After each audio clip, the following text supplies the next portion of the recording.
And now, a next-level moment from AT&T Business. Say you've sent out a gigantic shipment of pillows, and they need to be there in time for International Sleep Day. You've got AT&T 5G, so you're fully confident. But the vendor isn't responding, and International Sleep Day is tomorrow. Luckily, AT&T 5G lets you deal with any issues with ease, so the pillows will get delivered and everyone can sleep soundly, especially you. AT&T 5G requires a compatible plan and device. Coverage not available everywhere. Learn more at att.com/5G network. It's the Black Friday sale at Mattress Warehouse, which means our biggest sale of the year. Save up to $1,000 warehouse-wide on top brands like Tempur-Pedic, Stearns & Foster, Beautyrest, Sealy, and more. And with our exclusive bed match technology, you'll find the perfect fit, backed by our 100% comfort guarantee. With zero interest financing, free next-day delivery, and our 1-year lowest price guarantee, Mattress Warehouse has you covered. Don't miss our biggest sale of the year.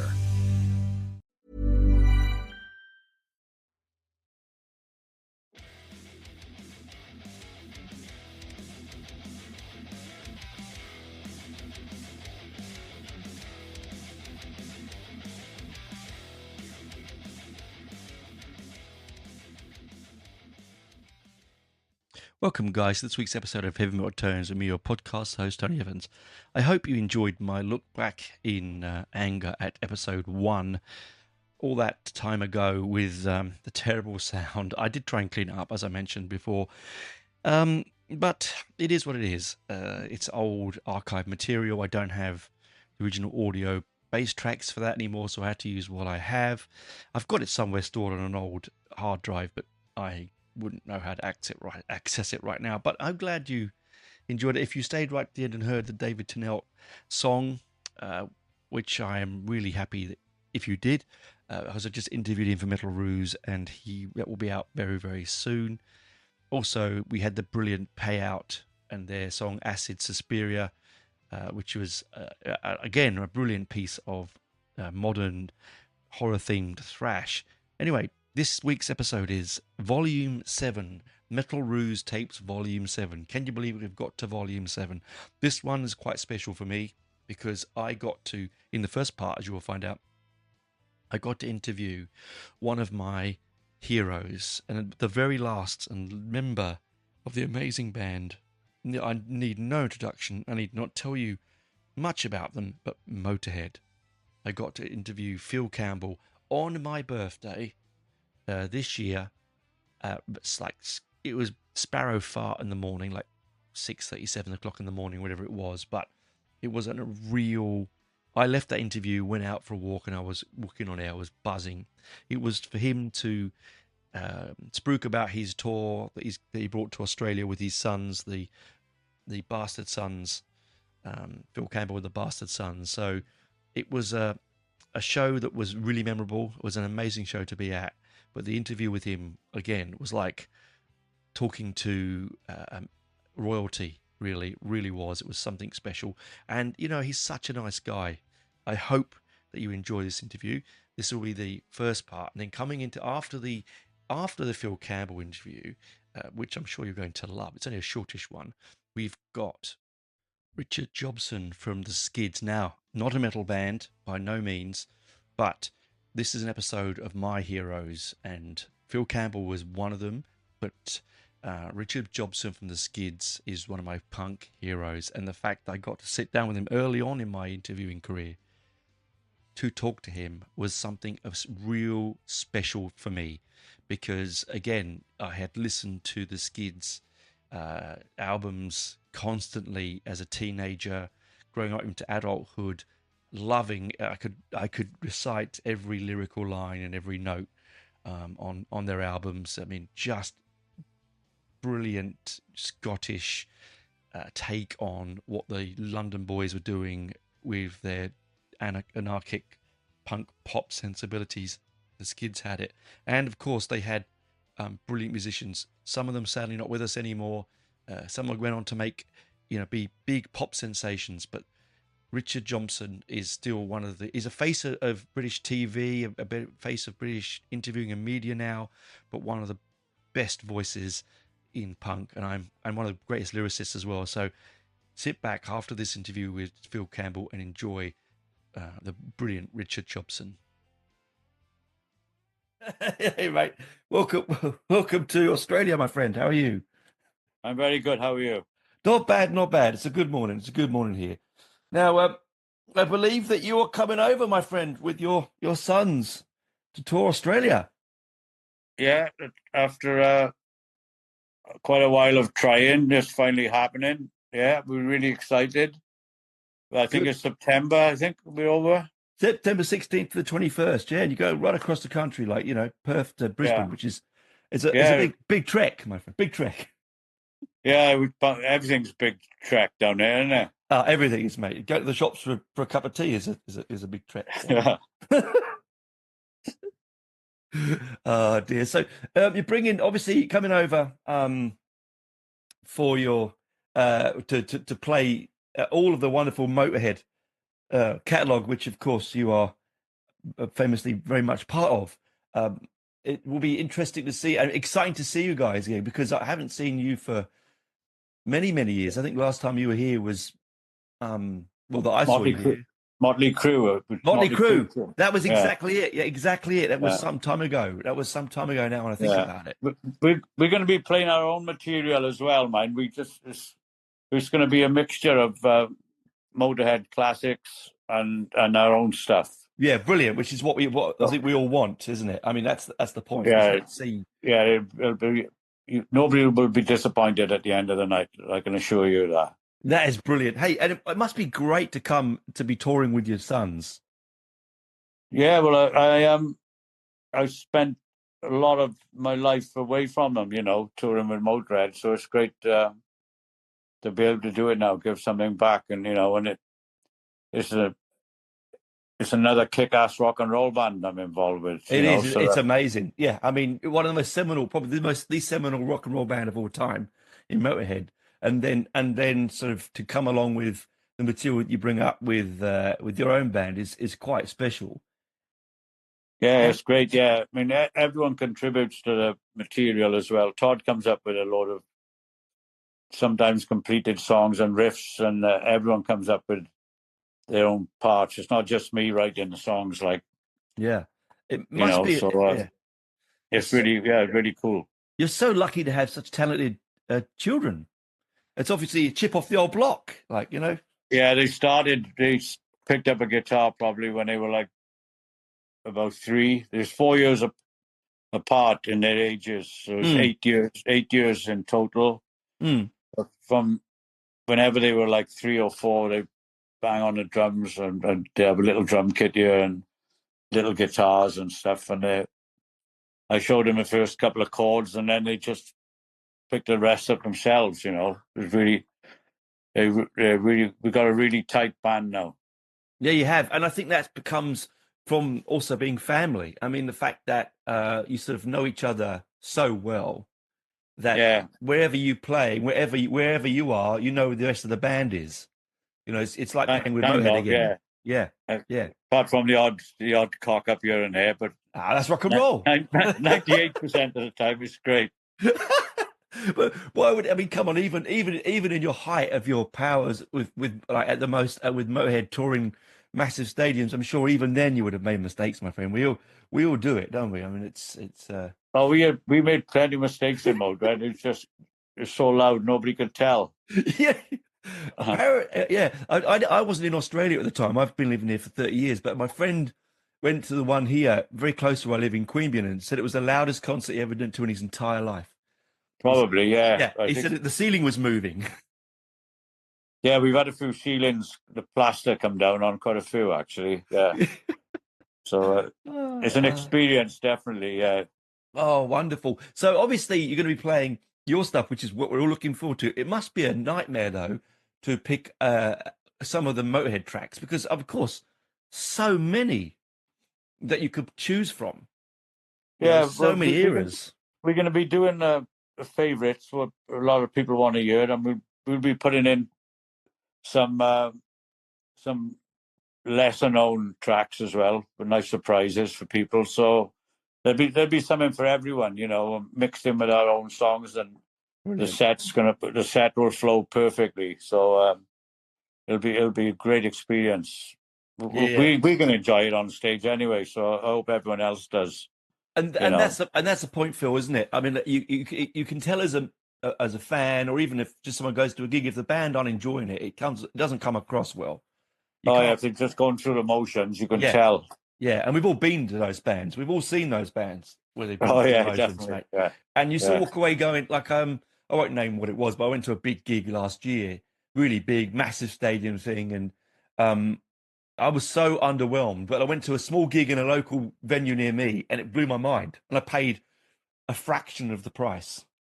Yeah, some bands are earning far too much money, like, so they don't care, you Yeah, know. And people have worked hard to pay for the ticket prices, you know.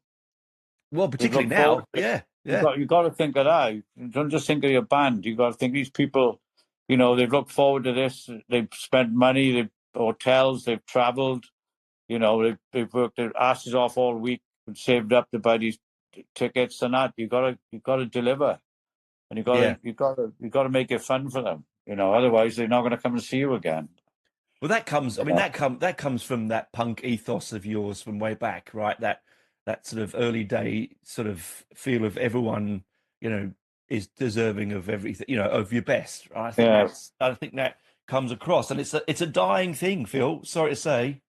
yeah. Um, With Modred, we made sure our ticket prices were always reasonable. Like, you know, we never we never charged extortionate prices at all. We wouldn't have it. Like Lem wouldn't have it. None of us felt it was right to do it. And we made sure it never happened. yeah, I mean, my brother saw you at the Marquee back in probably 82, 83, whenever in the early days, and he paid like £1 for the ticket. I mean, Yeah, you think yeah, about it now, you go, Jesus, wow, yeah, what an experience for £1, right?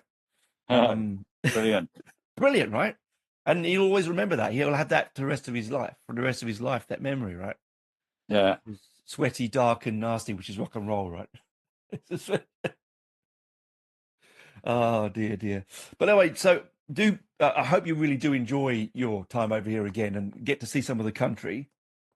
Um, Yeah. One of my boys, he's been down for a holiday a few years ago, but yeah, my other two sons, they haven't been to Australia yet. So we always try, wherever we are, we always try and go to a museum or go and brilliant. find a castle somewhere, or, you know, or failing that, we go bowling. So Yeah. Well, I mean, you're starting off in Perth, and it's amazing things in Perth, particularly if you like colonial history, because it's such a remote city. yeah, we've got a lot of family in Perth as well on Oh, nice. my wife's side. So it'd be good to catch up with them as well. Yeah, I mean, it is just a beautiful city. I mean, it's a long, long way from everywhere, but it's Yeah, a it all beautiful city. depends on the schedules. Like, hopefully Mm. they'll give us a few hours a day here and there to see something at least. I know I don't want to come back and not seeing bugger all, just the Yeah, yeah, yeah. I insides of know. airplanes and buses and that. You know. Yeah, I mean, you've done that. You've done that year Yeah, after year after year. This is your time to enjoy. Not that you didn't yeah, enjoy it. I'm sure you loved it every minute of it, um, but it's nice for you to do things that you're passionate about and you yeah, really yeah, enjoy, you know. And family is important. If you get to see how often you get a chance to come to Perth to see family, it's not like you can do it every weekend, can you? So this is good that you yeah. can. We really looking forward to it. Yeah, for a first time down there as a band, Nice. and yeah, hopefully then in a couple of years we can come back and do it again.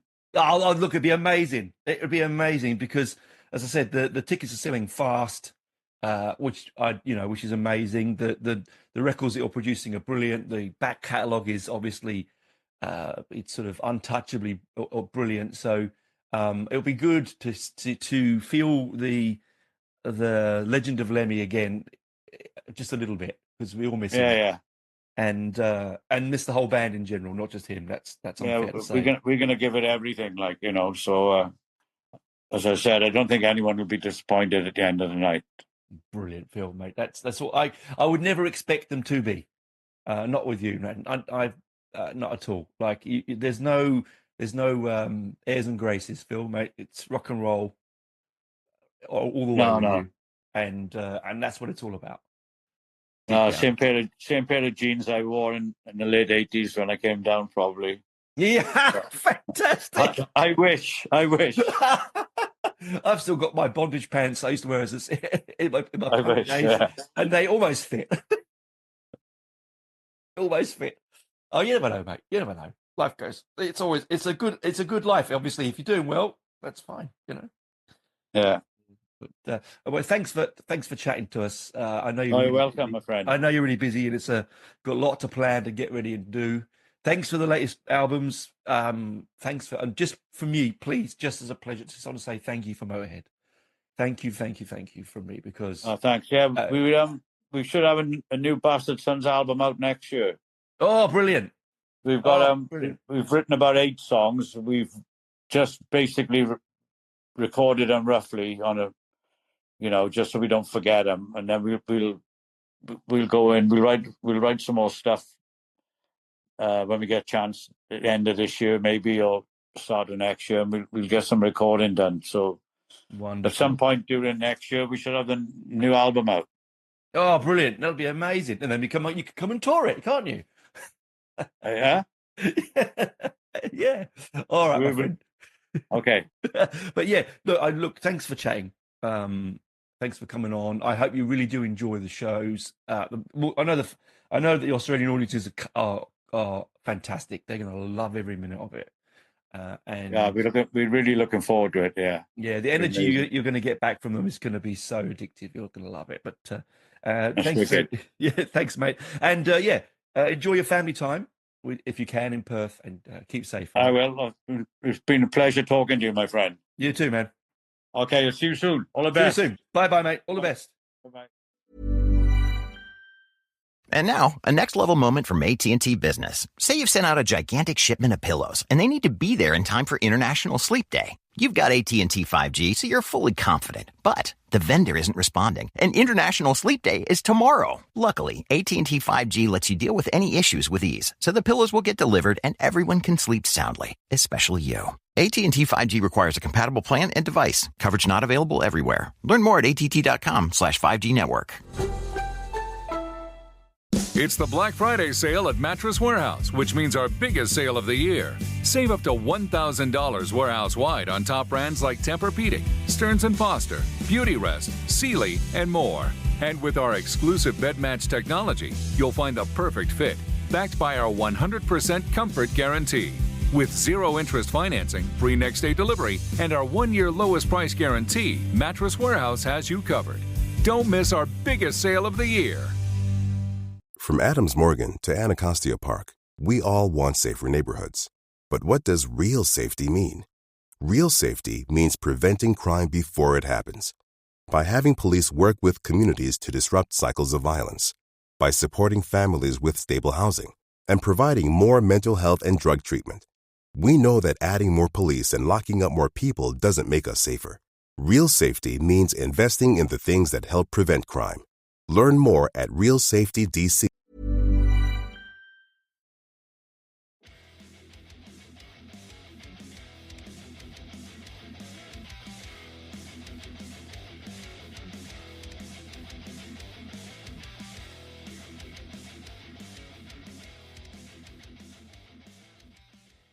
Welcome back, guys. As I said at the beginning of the show, Heavy Metal Roos, it doesn't just do heavy metal, it does punk as well and hard rock. And luckily, I got the chance to speak to Richard Jobson, the front man of the brilliant Scottish punk band from the 70s, the Skids, who produced brilliant tracks like Sweet Suburbia and Working for the Yankee Dollar. Songs like that, which, have been covered by Green Day and all sorts of other bands. So sit back, listen to this brilliant interview I did with Richard Jobson. I loved it. I'm really proud of it. I hope you love it too. Anyway, here it is. Richard Jobson. And then we'll see you next week for another spectacular review or whatever we feel like for Heavy Metal Tones. Anyway, like and subscribe, please. Give me a review. Thumbs up, thumbs down, 5 stars, 4 stars, doesn't matter. It's all helps me get found by other people. And if you feel so comfortable, please do join my Patreon. The links are in the show notes below. It is $2 Australian a month, not much, and you do get ad-free episodes. And hopefully, when I finally get my finger out behind the scenes, and more other stuff. Anyway, bye for now.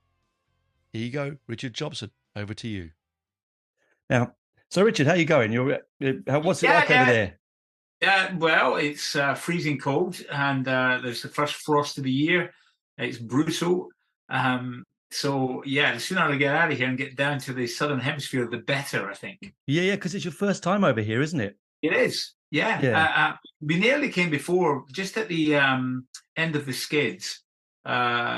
We were at the peak of our powers at the time. We just played Hammer Cody, sold it out. We had a number one album with The Absolute Game, and then Stuart Adamson decided to, go off and do something else. It was like, whoa. It wasn't totally unexpected, but it screwed up all these other things because we were going to come down and tour Australia, New Zealand, and then go off to North America. So all those plans ended immediately. So it was a sad day, really. I can imagine it would be, because I mean he was a sort of a big cog in your machine, wasn't he? Really? Yeah, he was. I mean, he was a problematic guy in many ways. He had his, had his own. Well, we all have our own idiosyncrasies, but he had a lot of. I think he had a lot of dark stuff going on behind the scenes. So, but obviously, because we all know what happened to him in the end. So I think that kind of affected his behaviour, and so he was a kind of fairly emotionally delicate guy. You had to. He was like treading on eggshells when you were working with him. You had to be very, very careful. But we had a good working relationship. Initially we were incredibly strong friends, and then that kind of started to go in different directions. Yeah. I think, I was out. I wanted to discover the world. He wanted to discover his talent, so that was... And that was the difference between the two of them. He had talent, I had none. Oh, rubbish. You know that, Richard. Rubbish. The thing I think about the Skids, because I've grown up with you as your band since I was a very young boy. My brother was one of the first sort of punks in about 1976, 77. And I remember hearing all the time, Scared to Dance, Days in Europa. And it's sort of like how do I say this without blowing smoke up you? But the sound is so unique to the new wave sound that was coming through then. I think you guys, maybe is it because from Scotland? Maybe do you think it's a different? I know. I think initially we weren't that different because Stuart was the principal songwriter at the beginning. He wrote both the music and the words, and we were just kids. I mean, I was by far the youngest because I was just turning 16 really when I joined the band. But so we were a bit of a copycat punk band at the beginning. But Stuart was, for his age, was quite an incredible guitar player, which was unusual in the punk scene. So he started to use his accomplishments in a much more sophisticated way as we moved on. And then he encouraged me to concentrate on my more abstract lyrics, the things that I wrote. Because his things were a bit more social realist. They were commentaries about the world as he saw it around him. Mine were a little bit more internalized. So he encouraged that. And I think his music changed then because he tried to make his music fit my words. Whereas before, he was making the words, work within the boundaries of his music. And therefore it was much easier because it was much more like the Clash or the Ramones or the Sex Pistols. Whereas when he started to work around my words, he had to think differently. And you can tell that, you can hear it in some of the songs of Scared to Dance, and then that evolves into Masquerade. And then, of course, in Europa, I found my, confidence as a writer of lyrics and things like Animation. And my favourite, by the way. Yeah. I mean, it's the best lyric I ever wrote, I think. Yeah, by wonderful. mile. Yeah, I remember Bill Nelson saying to me when we were recording it, he said, where the hell did this lyric come from? And I thought he meant it badly because I used to get a lot of criticism for my lyrics from, those cultural studies students who work for the NME. So I suffered quite badly with abuse from them, but nonetheless, I stuck by it. But Bill was really very, very supportive when he read the lyrics to Masquerade and then into one of the first tracks we did was animation, and of course it had Rusty Egan on drums, and he kind of innovation to the drums, which we had never had before, and we used a lot of keyboards. Virgin weren't very happy with the mix of Days in Europa, so they did another version of it, and they had it remixed. There's a kind of myth about the album was withdrawn because of the nature of the graphic. Yeah, I've got a copy of that. Yeah, yeah. But this is bullshit. I mean, that I'll just show you is available today. Yeah, I have one. Yes. Yeah, I mean, it's been re-released, and that cover was never ever taken off the shelf. They just did another version of the album. So the deal that we agreed with Virgin was that they could do another version and do a remix if they wanted to, but the other one had to stay there. So there was just two versions. That's all it was. It was never withdrawn. It was never banned. It was all bullshit, But these are the kind of things that how history is told. That these kind of myths, rather than kind of gathering dust in a corner in the darkness, they actually sometimes become quite prevalent, and that's the story. The story's told through these myths and myth tales, and you think, well, how the hell did that happen? So it's kind of quite good for me to put it straight sometimes. It's nice to. Yeah, it's nice to hear because, I mean, as a student of punk music, listening to it, as from a distance, because I was not old enough, I was like 10 when it erupted. There's lots of myth and mythology and storytelling around it, right? And it's always nice to hear it from you, because I always thought it was the cover. I was like, yeah, no, it must be the cover. That cover was never not available, and it's more available now than ever because it was just re-released.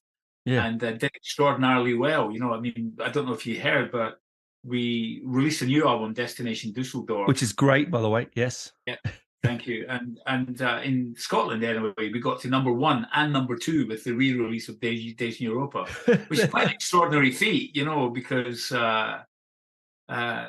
something we didn't expect and could never have hoped for. But there it was. It happened. So certainly there's an appetite for vinyl, but it seems at the moment an appetite for our vinyl, which is magic. Which is brilliant. I must have a lot of your singles. The question I have to ask you is, on the new album, are you using are you sampling any of the older riffs that you used before? There's something in there that I was hearing, Charade or Masquerade. I was hearing something in there, and I don't know whether it's just me. We decided to replicate the sound, I think, was the idea. We ended up using the same guitars and the same cabinets. So we used H&H cabinets, which are really cheap, horrible Japanese cabinets that Stuart and I used to use because by the time Days in Europa came, I was playing guitar by then. I never wanted to, but there was so much guitar work on certainly the Absolute Game album that I had to play rhythm guitar underneath it. But when on Destination Dusseldorf, we decided that the sounds were worth replicating, so we used the old H&H cabinets, we used Yamaha SG 2000s and 1000s like we used to in the old days, and we kind of replicated the sound. Yeah, you're absolutely right. Yeah. And we didn't use an awful lot of keyboards on it. It's much more of a guitar stroke vocal-led album with big anthems. So it's very skidsy. Very skidsy, because when I was listening to it, I was sitting there on the bus on the way to work a few days ago, and I'm thinking, that bloody sounds like it was just a deep. It's definitely feels like a Skids album. I mean, the one we did before, Burning Cities, is quite innovative. We worked with Youth, the great producer from Killing brilliant. Joke. Yeah, and he produced it, but it's got his stamp on it really, and his version of the Skids, which is interesting because he sees the Skids in a slightly different way to how we see ourselves. But that in itself is a great experience, and I loved working with him. He's a dear friend. But on this occasion, we just worked on our own, and we decided to kind of replicate that sound, just to see if we could. What would Stuart Adamson's guitar sound like through digital technology if he was still in the Skids in 2020? And I think we nailed it. I think you did. It's got such a skiddy geez, that takes me back to being a teenager, like. Doing that again. Yeah, and songs go down well live. We do a couple. It's difficult, really, when you do a gig, and we play for just over an hour, and people want to hear the songs they're familiar with. They don't want to hear new songs. So I kind of beg people's indulgence and say, can we just at least do one? And then we get away with one. And if we come back on stage again, then we knock out, another one, like we do Here We Go Again, which segues into Walk on the Wild Side by Lou Reed, and then goes back to the song again. So all stuff that we used to do when we were in the Skids. It was normal for, like, on stage with me and Stuart, I would say, let's do All the Young Dudes. Oh, brilliant. The David Bowie song. And we would just play it because we were such lovers of music. We know these songs inside out. Or we would go into some of our favourite punk songs whilst we were playing live. And we wouldn't have prearranged it. We just felt like, let's do it. So we started to do that a little bit with the Skids now. Sometimes if I'm in the mood, I'll turn around and say, let's do What Do I Get by the Buzzcocks. Oh, brilliant. Pretty Vacant by the Pistols, or Submission, whatever. You know, just we do seem to, once the confidence is there, you can do it, you know. When we were at the peak of our powers, when I was working with Stuart, we did that every night, but we never programmed it. It was definitely a feel. Yeah. It was an instinctive thing. Yeah. And it normally came from me, see how I felt, and then we would go into it. Interesting, I remember when we were doing the gig with the Buzzcocks at the Albert Hall in London, and it became a memorial for the sad loss of Pete Shelley. Oh, God, yes. Yeah. So they asked me to sing one of the songs, and I went up and I did a fiction romance, and I turned up, and we did the rehearsal, and I did it in one take with no lyrics in front of me. And they went, what just happened there? I went, yeah, but it was good. And they went, do you need to do it again? I said, sure, if you want to. So we did it again. It was perfect. And they went, I said, haven't all the other guest singers, don't they know the song like this? And they went, no, because they all come up with lyrics and we have to work on it, but they don't really know the arrangement. That was it. And I said, yeah, but that's because I grew up with that song as a kid. You know, that's one of my favorite songs. I've probably heard it 10,000 times. I know the words inside out. And as I said, you know, towards the end of the set, I sometimes would turn around to Stuart and say, let's do fiction romance, you know, and we would do it. Brilliant. Because we were such music lovers and fans of music that we knew all the words and knew all the chords. The chords weren't particularly complicated anyway, I might add. No. And we knew all the harmonies and stuff.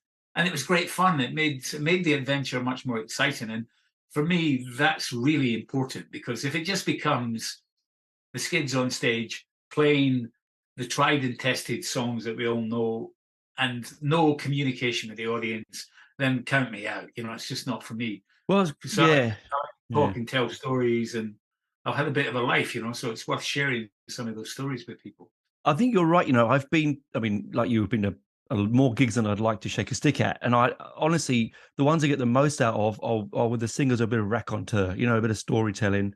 I mean, Scott, you're a Scotsman, you're a natural storyteller, right? Well, some people like it, and some people don't. You know, I mean, I've had people say, just get on with the music. Oh, no. You know, but I would say in percentage terms, 90% of the audience are really up for it, and they love the self-deprecatory, you know, that's going on where you're telling quite amusing stories about the characters that were part of your life. You know, be them quite famous people like Steve Jones from the Sex Pistols or whatever, but you're telling them very anecdotal, subjective stories that they would never know. No, kind of funny, and you know, and then it works. It really works, and some people think it's a bit vaudevillian, but who gives a shit, you know? Yeah, but don't you think that's the punk ethic, though? Don't you think the whole point of it was that it was to stop you? What, you weren't these big sort of behemoth gods on stage, away from everyone else. You were part of it. It's what changed. It's why music is as good as it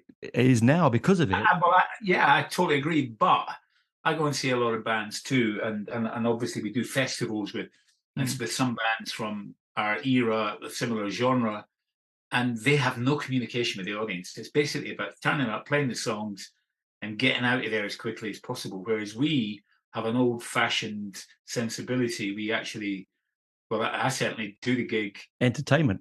Dry off, tell stories, then get out, meet people, do all this stuff, all the selfie and all that, but then go and meet people and talk to them and hear about their stories. Because essentially there's no difference. And I've loved that quality from day one with the Skids. I remember Joe Strummer saying to me, we played with the Clash when we were kids in Dunfermline. And we were first on. It was us then, I think, Richard Hell and the Boydoys and the Clash. Wow. And so Joe and Mick watched us. We actually had to go on before the doors were open. So we were actually playing to an empty room. And then people came in. But Joe and Mick didn't realise they were playing, even though they were playing in our hometown, we were quite a cult band. So people were running to the small stage that we were on, and we got quite a phenomenal response. And Joe told me the story. He said, him and Mick went off going, holy shit, how do we follow that? And I'm thinking, the Clash. Oh, my God. Yeah. So they were amazing, I might add. But when they said that they were on stage and they were looking down at the front, and they were looking at each other because it was me and Stuart. We were down the front during. Oh, brilliant! So he loved that, that we were kids, but we were fans, and I think that thing has never left me now. So, and that's why I say I like to meet people after a show. I like to talk to them and do all the things. You have to put up with a lot of these kind of stupid drunk people as well, I might add. Of course. I'm a big guy. I can handle that, so that's not something that concerns me greatly. But no, I like my audience, I don't hold them in a very cynical perspective like some bands do. It's essentially about money and squeezing the juice out of the nostalgia trail, and although, of course, we are part of that, there can be no denying it. But I think our feet are firmly on the ground and we have a different attitude to why we're on that stage, Because at this stage of my life, it's not something I need, either financially or emotionally, but it's something I really enjoy. Well, and that's right. You can't take away the fire of rock and roll, can you? The flame is there, right? And if you take the enjoyment away, I'm gone. That's the key. I've always said to people, they say, oh, you've been offered this and it's a lot of money. I go, that's not for me. Don't want to do that. Don't want to be on the bill with those kind of bands. It's the wrong kind of thing for us. And they go, but it's a lot of money. I go, so what? It's not my thing. Yeah. So when they offered Kim to come to Australia, I thought, my God, it's going to be grueling because, we're not coming down there on a private jet. We're not Led Zeppelin. We're coming no, God, no. It's a long bloody way, mate. Yeah. So we're coming steerage, and we arrive in Brisbane and we play the same night as arriving. Ooh. Yeah. So okay, lots of coffee. So and the way we're traveling around is not like executive class, it's old school. Yeah. So I'm down the gym, mate, at the moment, get myself ready for it. It's going to be tough.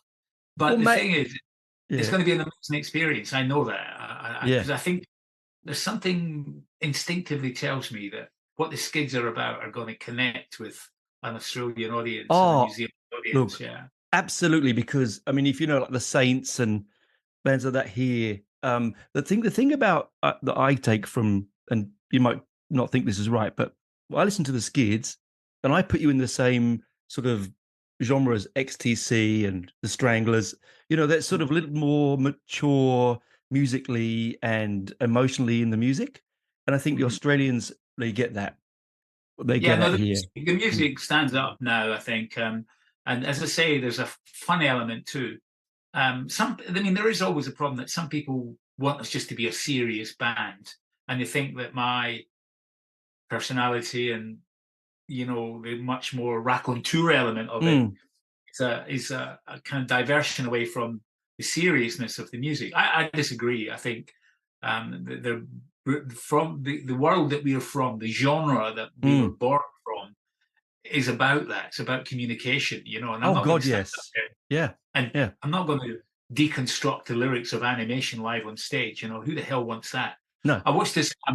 We did Rebellion in Blackpool last year, and I watched this American band who will remain nameless, who were on before us, and the singer, who thinks he's this kind of amazing frontman, was taking the audience through the minutiae of what they went through when they were in the studio about the kind of microphones they used. Oh my God! Yeah. He was saying, I've used the Neumann 103, which is to replace the Neumann 102 with a ribbon, and it's got a better condenser. I could see 3,000 people going, "What is this? Like some satirical thing going on here? What a load of bullshit!" And he came off stage and he was like, he felt it was a triumph, and we were looking at him going, "Mate, wait till you see what we're about to do." Yep. So, it kind of played into our hands because the audience were desperate for something real. And we came on with our thing, and we are real. We are real people. That's right. And you play, and I'd hate to think of what you would have to sit down and go, well, I'm going to write this set list now from 40 years. Where would you?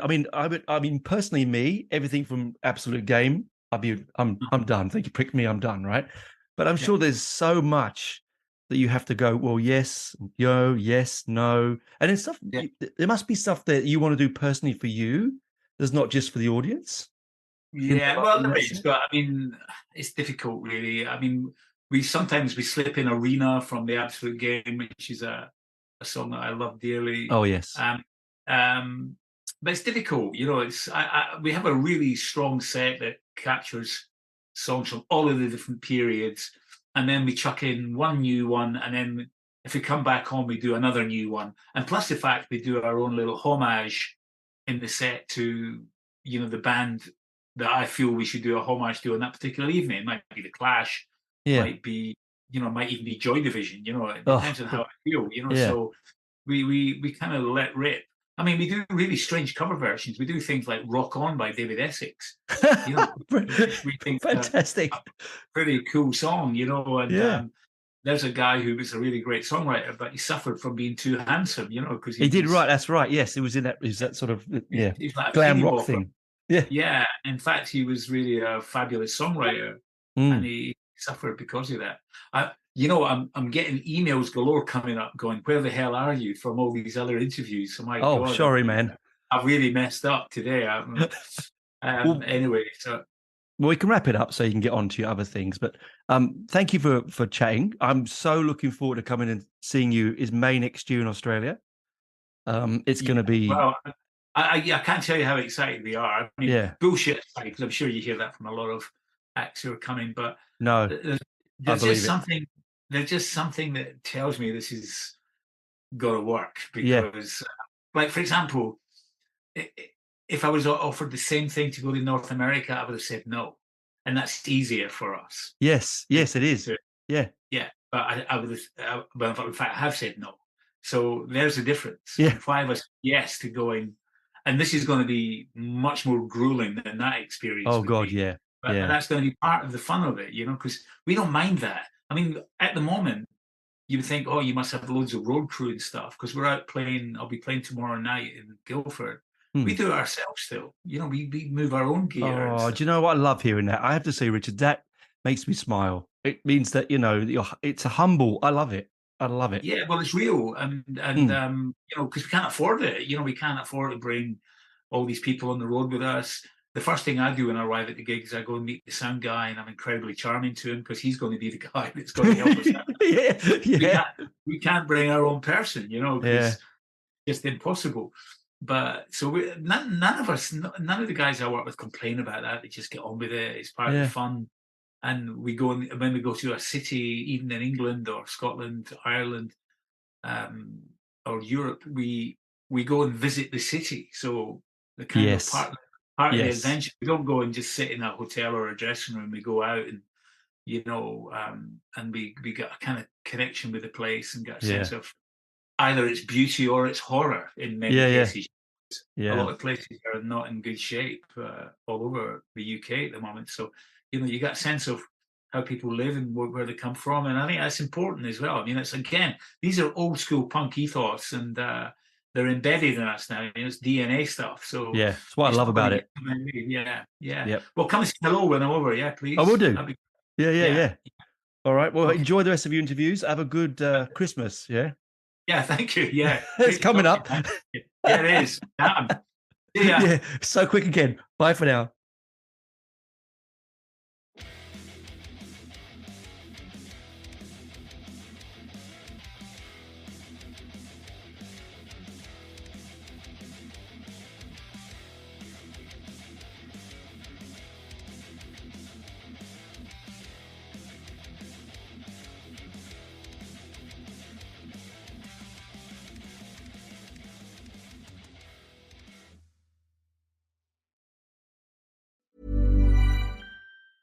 For 25 years, Brightview Senior Living Associates have been committed to creating a vibrant culture and delivering exceptional services, making Brightview a great place to work and live. If you're looking for a rewarding opportunity to serve your local community and grow, we want you to join our team. Brightview Senior Living is growing and actively seeking vibrant associates to join our community teams, including directors, healthcare, activities, hospitality, and dining. Apply today at careers.brightviewseniorliving.com. Equal employment opportunities. Text BV Jobs to 97211 to apply. G'day USA, it's Tony here from the Tony and Ryan podcast. My best mate and I, we make a podcast together every day, daily laughs, but you don't have to take our word for it. Ali listens to the show from North Carolina. Why should other people in the US listen to this podcast? They're just going to make you laugh your ass off and make you be a better person, start your day off better, end your day off better. Whenever you listen to the podcast, you're just going to fall in love. Oh, well, no one's ever said anything that nice before, so I love it. I love it too. Listen to Tony and Ryan.